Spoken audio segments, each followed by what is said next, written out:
to approach it. Well, let me ask you a question, Sean, as we're getting ready to start into game number 2. Obviously, most of the gas, if not all of it, is sort of reserved for getting the warp gate, getting the fast blink, and then, of course, populating your army with stalkers, which basically leads to a lack of sentries, which, of course, in those situations are going to be, very, very key and critical there. So, I mean, is a part of refining that build figuring out, do I instead of building these 2 stalkers here, just throw one more sentry into it? It's kind of one of those things where if you say, all right, what's the difference between 12 blink stalkers and 16 blink stalkers?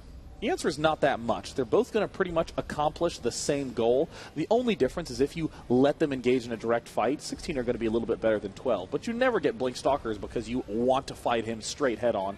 Use it to be a ninja and be mobile and get map control and force him back. So a lot of times with a build like Hasu's, you can just get 8 blink stalkers and then expand and immediately go sentry and immediately go zealot and immediately begin making those immortals.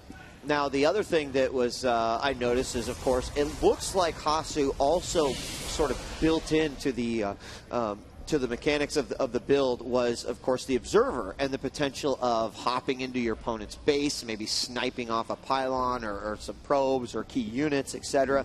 But SaSe was all over that, not only with an observer of his own, but he was navigating his army pretty well. This is partially just due to the fact that he's on the one base, but I'm curious to see if that plays any more into the build than it did in game number 1. Yeah, I'm really curious, especially about a lot of that robo usage. To intro the players, on the top right, we have SaSe as the red Protoss, who, of course, has the cheer cannon, who made an incredible appearance screaming for him at live events. And on the bottom left, we have HasuObs, who, again, is going to be doing this somewhat unusual opening. And, again, to emphasize the odd parts, Hasu is going to be rallying his Nexus to the Assimilator, and those are the only probes that are ever going to enter it. He's not going to be bringing any more new ones in. So any of you looking for a different way to play PvP, here's a cool one. Now, Simulator finishes up, and we'll keep a close eye on that as immediately the rally point does head on over there. And, that also is a sign of a very, very well thought out and studied build. Anyone that is going to, whether you are the creator or you're someone who's taking it and refining it, being able to do that and being that detailed with what you're doing with those early probes or those early actions, the gas adds up to just exactly what he needs. And I just find those kinds of things really fascinating. A lot of thought went into, these types of things. Zealot pops out with just enough resources. And if you look at the Cybernetics core, it's finishing up right as HasuObs gets past that 50 resources mark. And look at the instant research on the warp gate. Instantly. As instantly as, there it is. That was instant. Should be instantly. That's the truth. Well, StarCraft time is a little bit faster, so. Well, it actually looks like HasuObs is getting a little bit out of order. I mean, he has this pylon that's not yet done, and there he really should be building a stalker right now. But it looks like he may have missed a little bit. He had the money to build that pylon earlier on, but big part of any new build is getting used to it. Yeah, absolutely. And look at this. So SaSe, okay, here we go, mixing it up. He's going one gate Twilight. Variety is definitely the flavor that he's going for here, as we've got this Stalker and this Zealot moving out. That first Stalker is being produced, and then you already see a second one queued up. He is spending a lot of his chronos on that Warp Gate research, and SaSe's initial little scouting force is heading out. Now, interestingly enough, HasuObs has not scouted. Why? Because he's not going to be changing his build. He is going to be doing this exact build in a tournament game pretty much no matter what his opponent's doing. He's just trying to see if the opening is going to be effective or not. So he's going to move forward with these Zealots, and instead of scouting, leave that probe at home to get the few extra minerals that he needs to get these 4 gateway units out ASAP.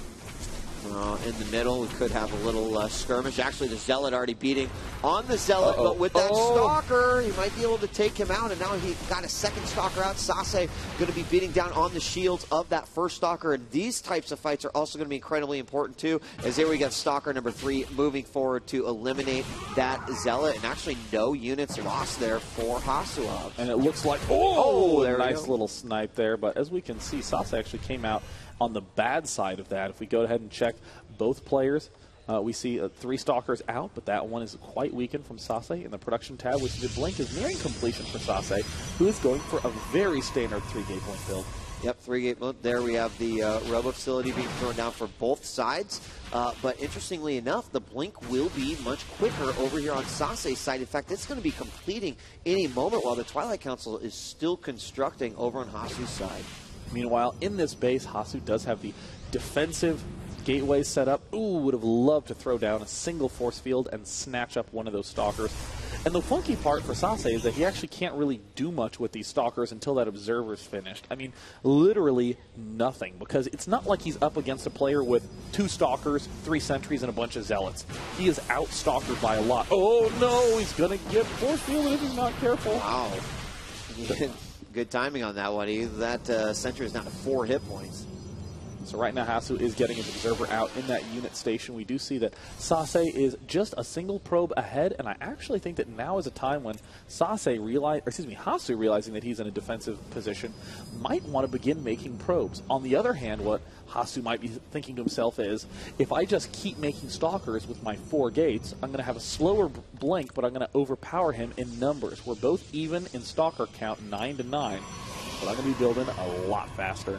And at this point, I'm trying to note some significant differences here between the build in the first game, last game. We also see that a lot of there's still a lot of energy on the Nexus. He is still chrono boosting out that blink to get that all finished up, and his Robo is done as well. But instead, did he actually get an observer? Did he go? Yes, he did. Okay, observer, then over to Immortal. Now we've got the attack moving forward on SaSe. Is there any energy for force field? There is not. Uh-oh, and it looks like SaSe's on a retreat, and right away the blink finishes, and this is exactly what Hasu's been looking for, is an opportunity for a blink player to get a little bit over-eager, and then looks like Hasu with that extra gateway was able to push it back. And also sniped that observer, which means that robotics facility is going to be used up a little bit more, and he's got free vision of exactly where SaSe's army is. He's going to need another observer, but we don't see one queued up quite yet. Now, again, there's still a lot of energy on the Nexus here, and I'm curious as to what his plan is. Is that just to chrono the gateways, try to get another set of units out, or if he's got another plan, or maybe just forgot? I don't know.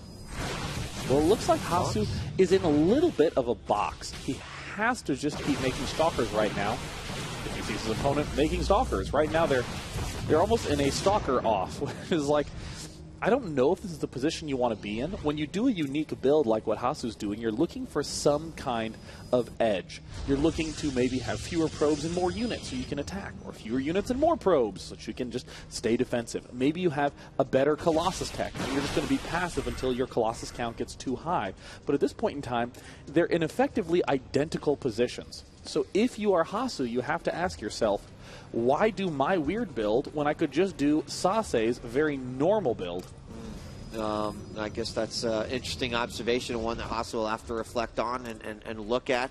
He is still remain in a very defensive position. This pylon from SaSe just continues to reinforce this traveling group of stalkers up here, now throwing down a sentry as well, and going to go up the ramp for another attack. But not having that observer there means that every time SaSe runs up and does that, he's going to take a little bit of damage. And right now what we're seeing HasuObs identify is that there's really not much going on in this main base. All Hasu really needs to do is stay defensive. No matter how SaSe approaches this, he's going to have a weaker concave. HasuObs does have the concave advantage. So he would essentially identify that if he sees sufficiently many stalkers at his front, that it's time to basically play passive. He can move out like this and blink back and easily heal back home in home base. And it looks like Hasu, might get a little bit of an advantage catching these guys off guard, but there's the push forward. He needs to be so careful. And there's the blink forward by HasuObs, and he's going to have some really nice control. The concave advantage still does go to Hasu, and in the main base, 2 stalkers have been cleaned up. This is exactly what HasuObs wanted, to be able to push this back. Great identification of the position that he was in. Extremely nice response by Hasu. Yeah, Hasu identifying that those 4 stalkers were going to a pretty odd location. Of course, knowing that he's got an observer and having the ability to blink right in. It looks like he might actually try to go for this again, but he's going to trap himself inside there. The observer of HasuObs does fall, but he's going to pick off 1, 2, 3, 4, 5 babies. 6 stalkers, 5 stalkers there inside the main base, and I feel like that was a little bit overextending from SaSe there. Not sure if he just wanted to force out some damage, but both of these guys remain on a single base. Yeah, this is the sort of Protoss versus Protoss practice that is important. but can be quite frustrating of a situation to be in. Very often people will know that I have to micro to get a little bit of an extra edge, but very rarely will people look at a situation where two players are in identical spots and be happy about it. Very rarely is it fun to be like, well, we're even. It's whoever controls better. I guess it has to be my control. Hasu's going to have to train this quite a bit if he wants to make this consistent. And that's going to be an unfortunate pylon kill for HasuObs, as that is going to put him at only 3 free food at the moment, where SaSe is actually well prepared to warp in additional units. And it also came after I had mentioned that the energy was full. This pylon kill came right after the gateways were chrono boosted. Ooh, so, ouch. yeah, it does end up being a pretty costly mistake. But right now, it does look like Hasu has a little teensy bit of a comfortable advantage once he warps in all those additional stalkers. He's behind by 2. Excuse me, he's ahead by 2. And there it looks like we see another warp in round, now making him behind. Once Hasu warps in a few more stalkers, he's going to be in delightful condition, and even barely has enough to throw down an expansion. Here we go, moving forward yet again, going to snipe another one. Again, really trying to cap him at his food. And now at 73, 74, SaSe continuing to remain open for additional army. And Hasu being very, I think that's very cautious about just potentially moving out. Also has some stalkers inside his main, just patrolling to make sure. But he did not see that low ground pylon, which happens to have just a little bit of warp in space there inside. Oh, look at the supply block that Hasu's experiencing, Marcus. He was up to 800 minerals, and now he's just chrono boosting out an Immortal, because what else can he do in that spot? He's throwing down a Nexus. That is a very bold play. He desperately needs to get that Immortal out, and that may have been the one key play that Hasu should have made earlier on. Why not get the Immortal out in that particular circumstance? You know that SaSe is about equal with you. You've scouted with the Observer. You know that you're the one playing defensively. He can't make an Immortal in attack, and it looks like SaSe still continuing to poke and prod with some Zealot warpers in the back. Yeah, I mean, this is a great play from SaSe here. Really, really mixing it up versus HasuObs and forcing him to put his attention in multiple areas. We've got the fight here at the front, which is still kind of beneficial to HasuObs, but how many probes have been killed now? 10 in a situation where you lose even one of those and your opponent is way ahead of you. That could be really, really rough, and I think a smart move. And by the way, about that Immortal, actually at one point HasuObs was building one and then canceled it very, very early on. Wow. We'll have to go back. HasuObs at 15 workers. And now the push at the front. Thank goodness for that Immortal. That will be the one saving grace of this position that we see HasuObs finding himself in. SaSe sees the Immortal, knows no aggression's coming, instant Nexus. And yeah, and the Nexus is complete now for HasuObs as well. And I mean, gosh, like the amount of pylons just all over the map. I mean, there's going to be no, I happen to build a warp prism and I'm sneaking it over. I mean, there is great vision here from SaSe as well. I mean, HasuObs is in a great defensive position, especially with that Immortal. I do not believe that SaSe has that Observer out at the moment. If he does, it is not near the front of the base, so he continues to have to poke up there, and pretty blindly. Yeah, as we look at SaSe's vision, SaSe's actually now mined out in his main, just has these 2 more at the front, just making a huge concave with a bunch of stalkers. Knowing that Immortal's there, that's just so hard for Hasu to do any sort of attack. And I think HasuObs doing the smart thing. Now that I have an Immortal, it's probably time now for me to start trying to do some chrono boosted probe production. It looks like he's almost back to where he was before. And right now, SaSe may very well just keep going. Basically one base. He's going to eat up one base at a time and then move on. He's kind of like the aliens in Independence Day. A little bit of time. All right, well, at the top of the base, he still remains up there, and he is not really bringing his Observer out in fear that SaSe's got one of his own and it gets sniped. But he moves out. Wow. He waits for his blink to cool down. He tries to snipe a unit, and then he blinks back. And, if his opponent's attention is scattered in other areas, that is going to be pretty effective. There he is going to do it again. And, trying to weaken some of these guys, get rid of the shields, get rid of some of that hole. And, overall just do what he can. But, I mean, what do you think about the state of where we're at right now? Well, right now, HasuObs is actually slowly winning because he's adding on more and more probes.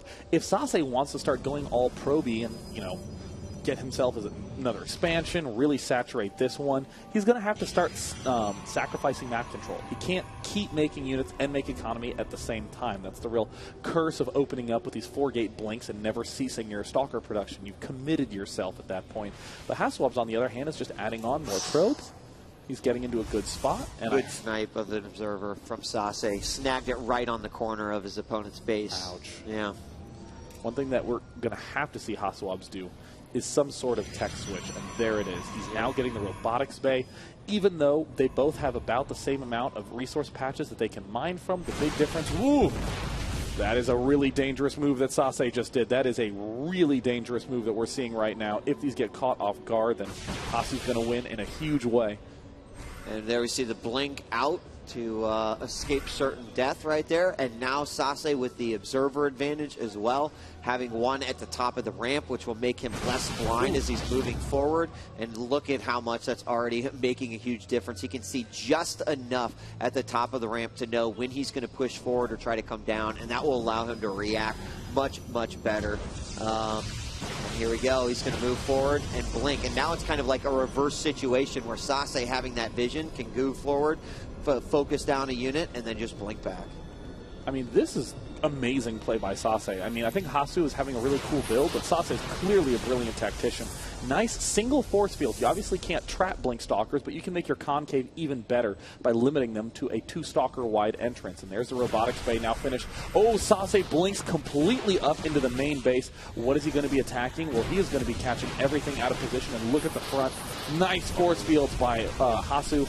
Hasu's really got to start spending some of that money. He needs to begin burning that money down. He's at 800. SaSe is going to easily be able to burn through all of that very quickly. There's the hop up onto the high ground, and I think SaSe may have gotten a little over-eager. He's going to lose a lot of units right now. Yeah, in fact, almost everything that decided to come up that main ramp is going to be shot down. The force field at the ramp into the main didn't really matter because he just blinked on top of the army. And does he have a Colossus on the way at this point? And in the meantime, it looks like there was a Zealot drop at the back of the base. Incredible tactical play by Hasu, or excuse me, by SaSe. Right now, Hasu's, I still would argue, is in a slightly more comfortable situation. He has more tech up. Will he get this one Warp Prism down? That's going to be essential. No, he will not get it down. He will get 2 free kills here. But at the same time, SaSe, oh my gosh, blinking up into the main. Can he get a single Colossus out? Can he get a single Immortal out? Hasu right now is going to be doing a big blink forward to pick off these units, and he's going to have to sack the expansion. Right now, though, he's got Owen at the forward position here. They're just going to focus fire down the Nexus. Immortal moving forward, and he can pretty much do it. And he does manage to get it down. That means that long-distance mining is in the future here for Hasu. He's immediately going to start to move out and see what kind of damage he can do. Right now, he does have the Stalker advantage. No, he doesn't, just by a few. All the probes are going to come out and do the dance behind all of these units. And blinking forward, where is SaSe going? He's going into the main base, but he has essentially trapped his units for the time being. He's going to have to blink out through the back. And will this give HasuObs a positional advantage here? I mean, right now, the one fact is that SaSe has these units back here that can do quite a bit of damage. And if we actually go to the Army tab, it looks like Hasu has a little bit of a lead. This is an extremely nutty game. We've seen about 3 base trades so far at the Red Bull LAN. It looks like HasuObs wants to try to make it 4. Yeah, with the probes marching over to do their damage as well. The Nexus already has its probes moved out. In fact, he's going to move his probes all the way to the back. Zealots are now being warped in. Is he going to focus fire down the Nexus? No, he's going to immediately go in and start to work on some of these units. He will have the unit advantage inside the main base.